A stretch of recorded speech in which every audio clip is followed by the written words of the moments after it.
Hello everyone, welcome to the session. इस session में class 12th का जो हमारा चैप्टर नंबर 1 है केमिस्ट्री का, उसके क्वेश्चंस आज हम करेंगे और सबसे पहले हम इंटेक्स क्वेश्चन से शुरुआत करेंगे। क्लास 12th केमिस्ट्री में जो हमारा चैप्टर नंबर 1 है सॉलिड स्टेट, तो ये उसके पेज नंबर 4 के क्वेश्चन है। अच्छा, कुछ बुक्स के अंदर पेज नंबर 4 पे 5 क्वेश्चंस दे रखे हैं, कुछ पुराने एडिशंस में और नए एडिशंस में 4 क्वेश्चन दे रखे हैं।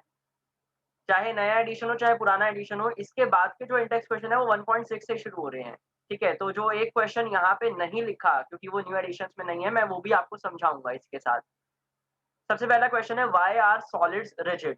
सॉलिड्स रिजिड क्यों होते हैं?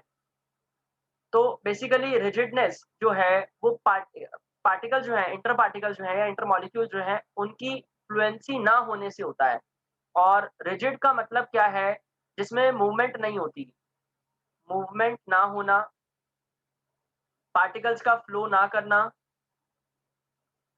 इस वजह से वो रिजिड होता है। मूवमेंट या फ्लो अगर नहीं होती, तो पार्टिकल जो है उसके रिजिड अपनी जगह पे एकदम कांस्टेंट हो जाते हैं, अपनी एक जगह पे ही रुके रहेंगे। तो इसी वजह से सॉलिड जो है वो रिजिड हो जाते हैं। अगला question, why do solids have a definite volume? Solids का एक डेफिनिट वॉल्यूम क्या होता है, क्यों होता है? इसका भी रिलेशन ऊपर वाले जो हमारा पार्ट है, क्वेश्चन है, उसी से रिलेट करता है। क्योंकि डेफिनिट वॉल्यूम अगर नहीं है, इसका मतलब पार्टिकल अपनी जगह पे है और उसके अंदर कोई भी मूवमेंट नहीं हो रही। और आप जानते हैं कि ये जो सॉलिड के पार्टिकल्स होते हैं, वो अपनी ही जगह पे वाइब्रेट करते हैं, अपनी ही जगह पे मूव करते हैं। उनके अंदर एक जगह से दूसरी जगह मूवमेंट नहीं होती। और उसी मूवमेंट ना होने की वजह से, काइनेटिक एनर्जी कम होने की वजह से पार्टिकल्स के बीच में, वही वही वही एक कारण है कि इसका जो डेफिनिट वॉल्यूम है उसके लिए। नेक्स्ट क्वेश्चन पे आते हैं, classify the following as amorphous और क्रिस्टलाइन सॉलिड। यहाँ पे हमारे पास बहुत सारे एग्जांपल्स हैं। इनमें हमें अमॉर्फस और क्रिस्टलाइन में इसको क्लासिफाई करना है। अमॉर्फस सॉलिड क्या है, क्रिस्टलाइन सॉलिड क्या है? एक सेशन अलग से आपको अमॉर्फस और क्रिस्टलाइन के जो डिफरेंस है उसके ऊपर भी मैं आपको ज़रूर दूँगा। बट इस सेशन के अंदर यहाँ पे इसकी क्लासिफिकेशन करनी है। तो polyurethane, naphthalene, benzoic acid, Teflon, potassium nitrate, cellophane, polyvinyl chloride, fibre glass and copper. तो इसमें से कॉपर हमारा हो गया और पोटेशियम नाइट्रेट, बेंजोइक एसिड और नैफ्थलीन। ये जो चारों मैंने यहाँ पे टिक करे हैं, ये सारे के सारे हमारे क्रिस्टलाइन सॉलिड हैं। क्रिस्टलाइन सॉलिड एक बार मैं दोबारा से मार्क कर देता हूँ। नैफ्थलीन हो गया, बेंजोइक एसिड हो गया, कॉपर हो गया, ये मेटालिक सॉलिड है कॉपर। और ये पोटेशियम नाइट्रेट आयनिक सॉलिड है। नैफ्थलीन जो है वो हमारा मॉलिक्यूलर सॉलिड की कैटेगरी में आएगा और बेंजोइक एसिड भी मॉलिक्यूलर सॉलिड की कैटेगरी में ही आएगा। बाकी सारे जो है हमारे पॉलीविथीन, टेफ्लॉन, सेलोफीन, पॉलीविनाइल क्लोराइड और फाइबर ग्लास, ये सारे अमॉर्फस सॉलिड है। बेसिक एक डिफरेंस मैं आपको बता देता हूँ। अमॉर्फस सॉलिड जो है उसके अंदर पार्टिकल्स का अरेंजमेंट रेगुलर नहीं होता, जबकि क्रिस्टलाइन सॉलिड के अंदर पार्टिकल्स का अरेंजमेंट बिल्कुल रेगुलर होता है, लॉन्ग रेंज ऑर्डर होता है। अब 4th क्वेश्चन पे आएँगे। अब जैसा कि मैंने पहले बताया था कि न्यू एडिशन्स के अंदर ये 4 क्वेश्चन दे रखे हैं पहले पेज पे, मतलब ये जो शुरुआत के इंडेक्स क्वेश्चन है। लेकिन प्रीवियस जो पुराने एडिशन्स हैं कुछ एनसीईआरटी के, उनमें 4th नंबर पे एक दूसरा क्वेश्चन आता है और 5th नंबर पे एक क्वेश्चन आता है रिफ्रैक्टिव इंडेक्स वाला।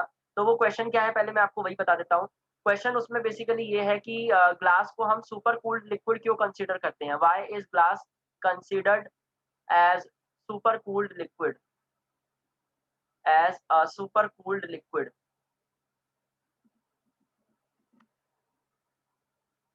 Super cooled liquid.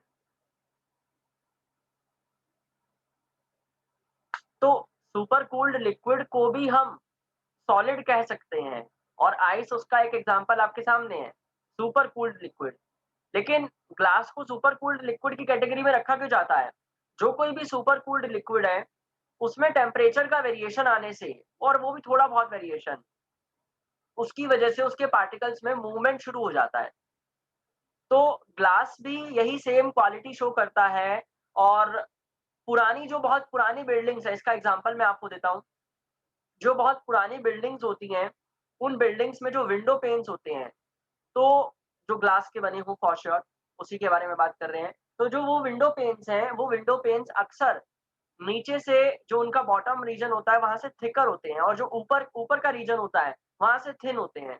क्यों? क्योंकि टेम्परेचर की वजह से, वेरिएशन आने की वजह से उनके पार्टिकल्स में मूवमेंट होता है और मूवमेंट होगा, पार्टिकल्स फ्लो करेंगे तो वो ज़्यादा पार्टिकल नीचे आएँगे फॉर श्योर। तो ज़्यादा पार्टिकल जब नीचे आएँगे, फिर टेम्परेचर में वेरिएशन आया, वापस से वो एक सॉलिड में कन्वर्ट होने की कोशिश करेंगे। तो ऐसे केस में हमें देखने को मिलेगा कि वो नीचे से थिकर हो जाएगा ग्लास और ऊपर से थिन हो जाएगा।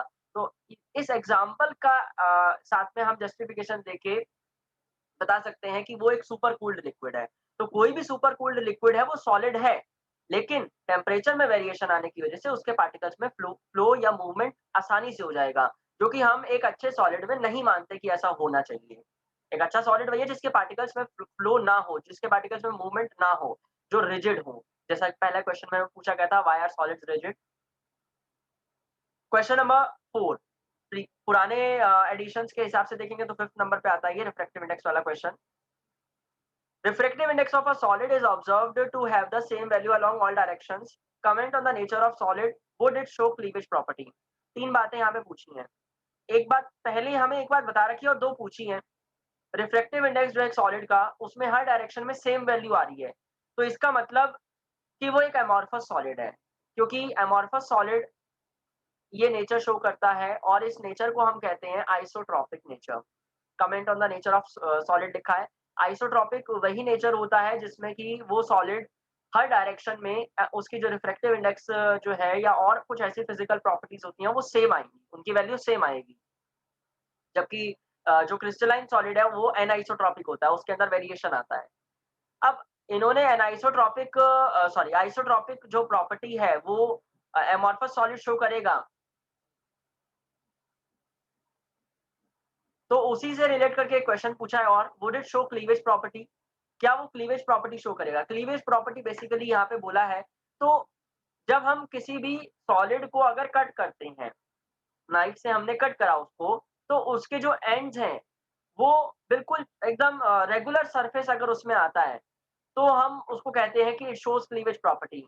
लेकिन अमॉर्फस सॉलिड के अंदर हमें ज़्यादातर यही देखने को मिलता है कि उसके पार्टिकल्स का लॉन्ग रेंज ऑर्डर नहीं है और इसीलिए अगर हम उसको नाइफ से या किसी भी ऐसे डिवाइस से हम कट करते हैं, किसी भी ऐसे इक्विपमेंट से, तो उसके अंदर क्लीवेज प्रॉपर्टी हमें देखने को नहीं मिलती क्योंकि उसके इर्रेगुलर सरफेस हमें देखने को मिलते हैं, एक रफ सरफेस हमें देखने को मिलता है और इसीलिए वो क्लीवेज प्रॉपर्टी शो नहीं करेगा अमॉर्फस सॉलिड।